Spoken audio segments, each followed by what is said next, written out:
नमस्कार। आज हामीले क्लास 8 को ऱ्यासनल नम्बरबाट आज हामीले एउटा क्वेसन लिएर आएका छौँ। Represent √2 on the number line. हाम्रो क्लास 8 मा चाहिँ इरेसनल नम्बरलाई चाहिँ नम्बर लाइनमा कसरी देखाउने भन्ने कुरा छ। अब हाम्रो क्लास 8 को करिकुलम अनुसार हामीले √2 लाई चाहिँ नम्बर लाइनमा देखाउन सक्यो भने त्यही नै हामीले सिकिन्छ, होइन भने म्याक्सिमम आउने भनेको √2 नै हो। √5 र कुनै बेला √8 पनि आउन सक्छ। यसलाई पनि हामीले सल्भ गरेर गर्छौँ है त। अब सुरुमा √2 लाई नम्बर लाइनमा देखाउनु भन्दा पहिला यसलाई हामीले थोरै न्युमेरिकल तरिकाले गर्नुपर्ने हुन्छ। न्युमेरिकल के छ त भन्दाखेरि अब √2 भनेको यसलाई हामीले यसको एक्सपान्ड यसरी गरिदिनुपर्छ कि सकिन्छ भने दुईटै नम्बर स्क्वायरमा हालिदिने है। यदि सकिँदैन भने कम्तीमा पनि एउटा नम्बर चाहिँ स्क्वायर नम्बर हुनुपर्छ। जस्तै √2 भनेको √1 + 1 गऱ्यो भने √2 हुन्छ, होइन। अब 1 भनेको स्क्वायर नम्बर हो भनेपछि अब यसलाई मैले 1 स्क्वायर + 1 स्क्वायर लेख्न पाउँछु होला नि त मैले, होइन। किन पाउँछु त भन्दा 1 भनेको स्क्वायर नम्बर हो। अब हेर त, यो नम्बरलाई मैले यदि कम्पेयर गरेँ, कम्पेयर कोसँग गरेँ त भन्दा कम्पेयरिङ पाइथागोरस थ्योरम।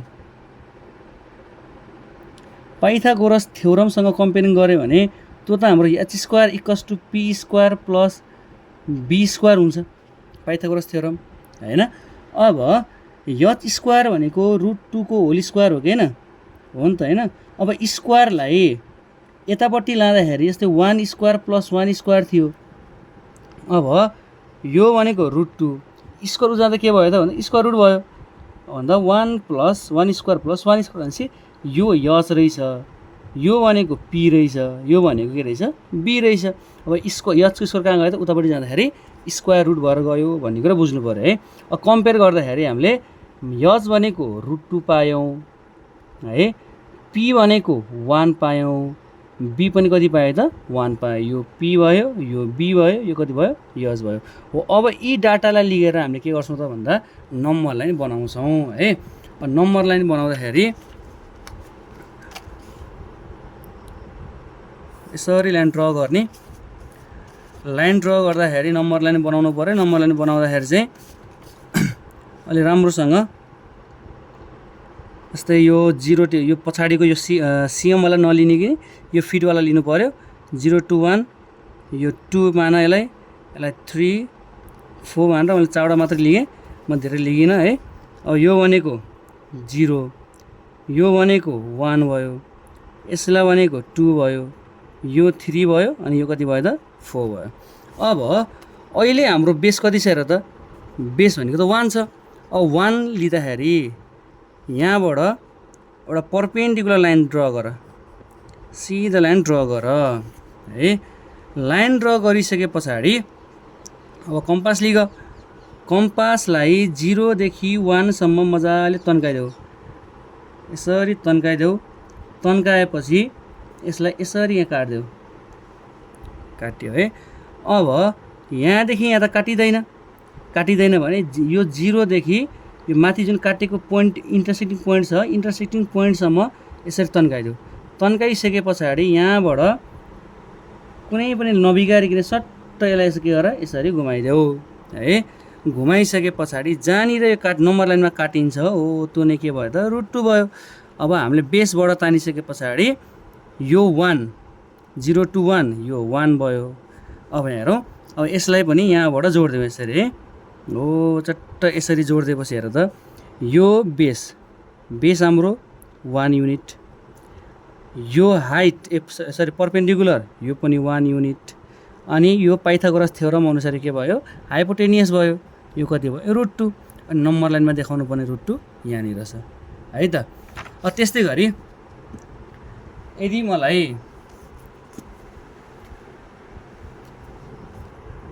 √5 को चाहियो भने के गर्छु त मैले अब भन्दाखेरि √5 भनेको मैले के भने सकिन्छ भने दुईटै स्क्वायर नम्बर राख्नुपर्छ। यदि सकिँदैन भने कम्तीमा पनि एउटा स्क्वायर नम्बर त हुनु पऱ्यो।